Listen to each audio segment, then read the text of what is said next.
desde cualquier dispositivo y chequea tus recorridos habituales. Sumamos más tecnología al servicio de transporte para que tu experiencia sea más sencilla, fácil y rápida. Gobierno de Río Cuarto. La ciudad nos une. Servicio de enfermería a las 24 horas. Atención de pacientes en internación domiciliaria y ambulatorios. Amplia experiencia comprobada. Manejo de aparatología de pacientes críticos. Cuidados y medicación en general. Consultas al 3584 30 73 25. Licenciada en enfermería Adela Palma. Servicio de enfermería las 24 horas. Ahora, en GPS de Noticias, la entrevista.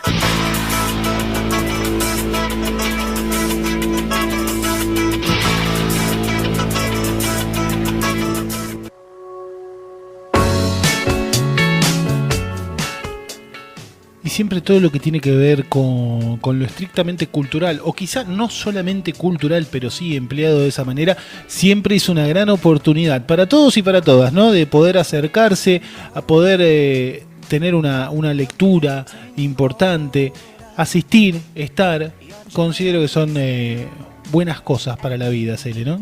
La verdad que sí. Bueno, y tener distintas posibilidades y poder realmente cumplir con uno de, podemos decir, los mayores anhelos que tenemos como humanos, que siempre dicen tener un hijo, plantar un árbol y escribir un libro. Escribir un libro, es verdad. Bueno, escribir un libro, y hay un libro del que vamos a hablar ahora que se llama Morocho, color de identidad, que se va a estar presentando el próximo jueves a las 20 en la sala Juan Filloy del Teatrino de la Trapalanda, y estamos aquí con su autor. Hablamos de Eneldo Ferniot. Buenas tardes, Eneldo, bienvenido, muchas gracias por acercarse al piso. Hola chicos, buenas tardes, mucho gusto Nahuel, mucho gusto Celeste, un placer estar en este programa GPS de Noticias, un saludo cordial para vuestros oyentes y... Perdón, te informé mal, no es la presentación el próximo jueves, que sería mañana, sino el de la semana próxima. El de la semana próxima. Día 20. El jueves 20, así que el que quería ir mañana no es el próximo jueves, el jueves 20, y a las 20 horas en la sala Juan Filloy del Teatrino de la Trapalanda. Bueno, Eneldo, ¿qué nos podés contar, adelantar de este material y también cómo surgió su realización? Bueno, en realidad yo ya tengo algunos antecedentes como escritor, pero el último libro que publiqué antes de Morocho, color de identidad, se llamaba Hojarasca y era una colección de poesías y de cuentos. Esta, en cambio, son semblanzas, son relatos y se inscribe, diría que se inscribe en lo que se llama la literatura del yo, o sea, esa literatura que ha puesto de moda, aunque hace muchos años ya que viene vigente en los movimientos literarios del mundo, ha puesto de moda la última premio Nobel, Anne Arnaud, porque además de obtener el premio Nobel, lo obtuvo con sus libros, que son todos de literatura del yo. Es decir, este libro es un poco una trayectoria de vida del protagonista, que se llama Morocho, y que a lo largo de sus 80 años de existencia va mostrando también un poco las transformaciones que la sociedad ha sufrido en ese transcurso, ¿no es cierto? Escribirlo, bueno, el que me inspiró más para decidirme a hacerlo fue Mario Benedetti. Mario Benedetti tiene uno de sus libros que se llama La borra del café, y es de este mismo tipo de literatura. Entonces, una vez leído eso, dije, si Mario puede hacerlo, y bueno, yo no lo voy a hacer igual, por supuesto, pero voy a tratar de intentar una cosa parecida. Y así surgió y salió esto que se llama Morocho, color de identidad. A veces sí. Nos preguntan cómo nos definen los demás y cómo nos definimos nosotros mismos. Y eso es muy difícil a veces, ¿no? En tu caso, ¿cómo fue escribir, bueno, sobre vos?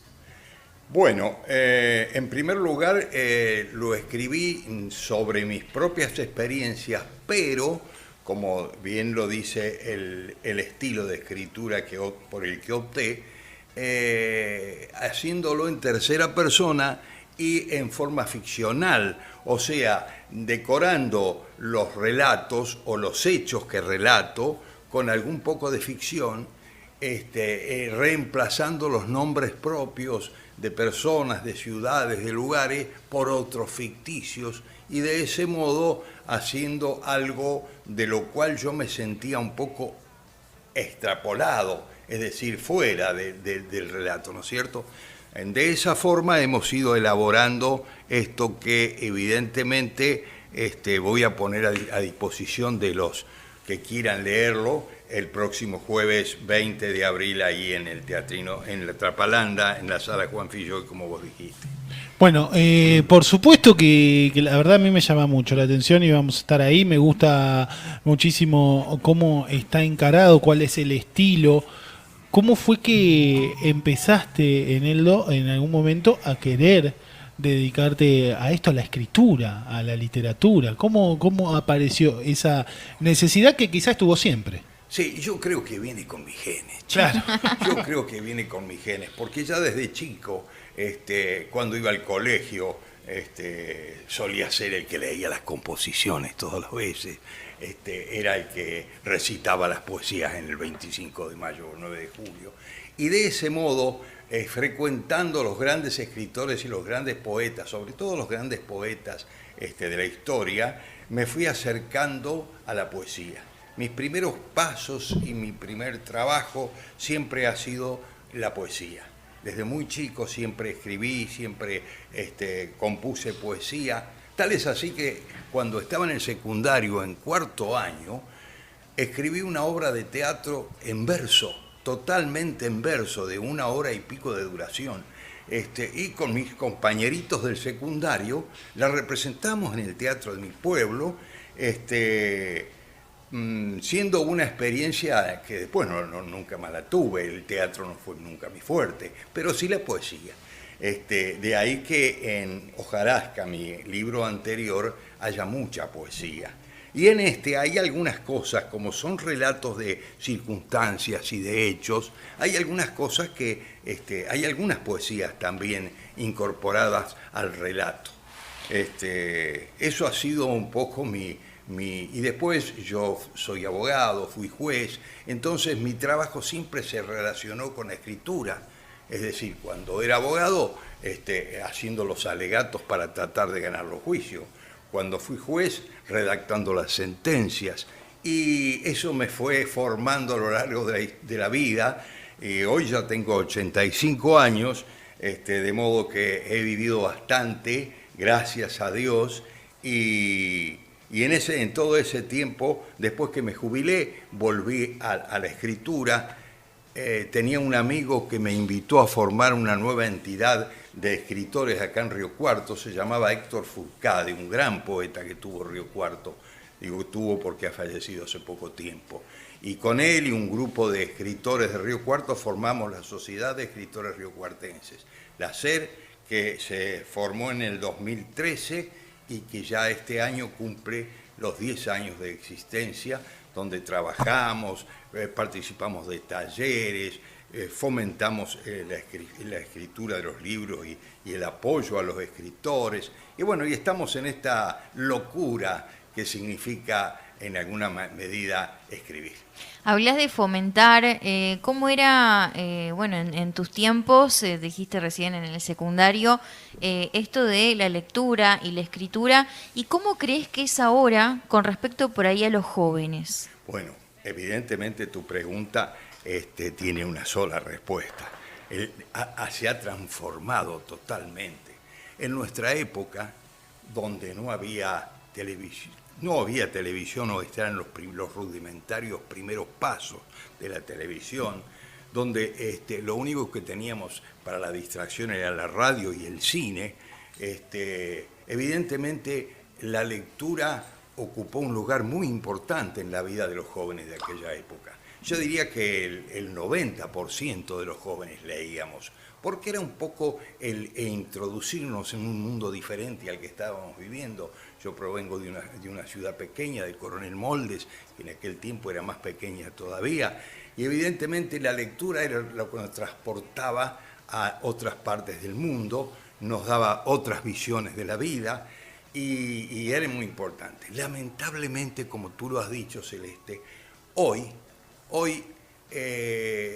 la lectura casi se ha desplazado en gran medida. Los jóvenes están absorbidos por el celular, por las tablets, por todo lo que hace a que la persona, en vez de producir, recepte, simplemente recepte.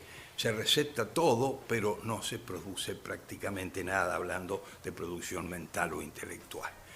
Lamentablemente es así. Evidentemente, para nosotros, los de nuestra época, esto es un poco desagradable. Pero evidentemente las transformaciones siempre se van dando, y siempre el paso hacia adelante es importante. Eneldo, justamente basándonos en esto que comentaba recién, ¿cómo ve precisamente no a las tablets, sino a este nuevo sistema de libros que no son en papel, que en algún momento pareció que iba a ser un furor, pero después se detuvo y como que la gente decidió quedarse con el libro en formato papel y no en formato ebook que viene para las pantallas? ¿Cómo ve este formato raro? Sí, yo nunca lo he cultivado mucho, la lectura en digital. Siempre he preferido el papel. Probablemente los más jóvenes, algunos, se estén adaptando a esa lectura digital, pero para nosotros los más antiguos el papel es irreemplazable. Además es más dificultoso leer este libro. Tú tienes una página de 20 por 25 con tipografía grande, puedes leer con comodidad. El celular o la tablet son mucho más pequeñas. En fin, estimo que para nosotros, para los de nuestra época, ha sido un cambio desfavorable. Ojalá que la juventud, aunque sea, como dijimos recién, que se leía menos, aunque sea, ojalá que por la vía esa de la escritura digital vuelvan un poco a los libros.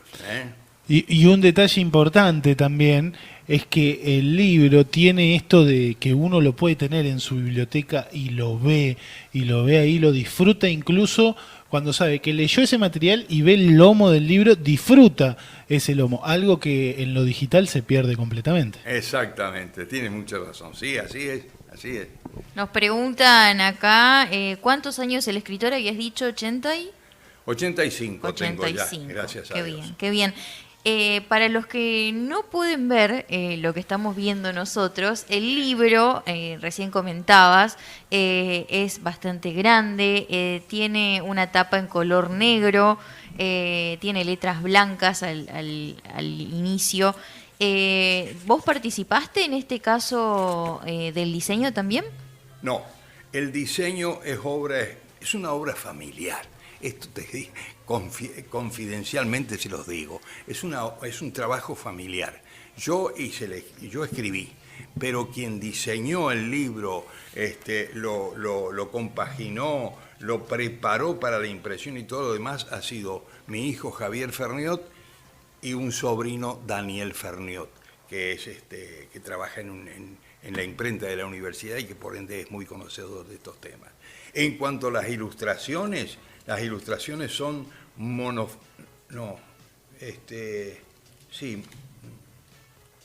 sino macrofotografías. Son macrofotografías que ha hecho mi nieto Juan Cruz, que es un experto en la fotografía. Me ha hecho las ilustraciones con esas macrofotografías que incluyen el libro. Toda la familia ahí. Toda la familia ha trabajado. Toda la familia incluida. Eneldo, ¿pensás, por ejemplo, cuando sacás un libro, como en esta ocasión, en un próximo material? Y sí. Y ya, sobre todo a la altura de mi vida, y ya es tan poco lo que sabemos que nos queda, entonces tratamos de ganarle al tiempo. Yo tengo este libro que lo he sacado ahora, recién lo saco, pero ya tengo a mitad de escribir otro libro. Y ustedes preguntarán de qué se trata. Y les tengo que confesar que soy un poco aventurero en este asunto lírico de la literatura. Porque mi primer libro era de poesías y cuentos breves. Este segundo libro es de relatos. Y lo que estoy preparando ahora es una ficción histórica que me ha obligado a ir a la ciudad de Mendoza, a estudiar en el Archivo Histórico de Mendoza. Una excusa para viajar. Una excusa para viajar, de paso, sí. Donde he estado investigando, toda novela histórica requiere de investigación previa, ¿no es cierto? Y en eso estoy.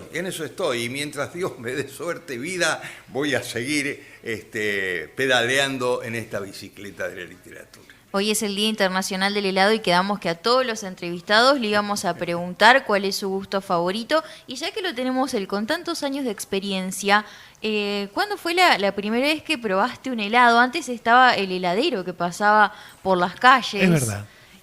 Bueno, contanos un poco de esa época. Bueno, en mi pueblo, el Coronel Moldes, en aquella época, estoy hablando del año 40 y monedas, los primeros helados que probábamos, los probábamos el Día de los Santos y de los Muertos en el cementerio. ¿Por qué? Porque esos días, en aquella época, se congregaba todo el mundo en el cementerio. No había familia que no fuera a visitar a sus muertos en esos días. Todo el mundo iba a visitar a sus muertos, todo el mundo se congregaba allí. Y entonces, claro, los comerciantes del helado preparaban sus grandes ventas allí y los chicos que veníamos desde, en mi caso, por ejemplo, desde la zona rural, probábamos en ese momento los primeros helados, que no eran, por supuesto, de la deliciosidad que son ahora, ¿no es cierto? Pero eran los primeros helados, los del año 1940. Qué interesante. ¿Y gusto favorito? Si tenés, no sé. Ahora tengo el zamballón. ¡Apa! Mira, estaba en las encuestas, estaba entre uno de los primeros. Así es. Bueno, zamballón para Eneldo. Muchísimas gracias, Eneldo, por haberte acercado acá y a querido. Charlar un poquito con nosotros. Sí, Sí, por por supuesto. sintetizar el libro en unas palabras que están puestas aquí al principio Sí. y que dicen qué es en definitiva el libro. Dice, son valores, sentimientos y actitudes materializados en acciones, mostrando los peldaños de la única escalera hacia los sueños: preparación, voluntad, tesón, constancia, sacrificio, fe en sí mismo y, lógicamente, junto a una bocanada del sutil aire de la suerte. Gracias, chicos. Precioso. Muchas gracias Muchas y mucho gracias, éxito con Eneldo. su programa. Gracias. Visitaba aquí en GPS de Noticias Eneldo Fernión, que va a estar presentando su libro Morocho, color de identidad, el día 20, jueves 20, en la sala Juan Filloy, allí en el Teatrino de la Trapalanda, a las 20 horas. Los derechos se ganaron con palabras, yo solo escucho tus palabras. Que la furia no nos deje sin palabras. Yo no puedo que midamos las palabras. La justicia se maneja con palabras. ¿De qué están hechas tus palabras? Antes del anochecer, viví la tarde. Estación Viva 92.5.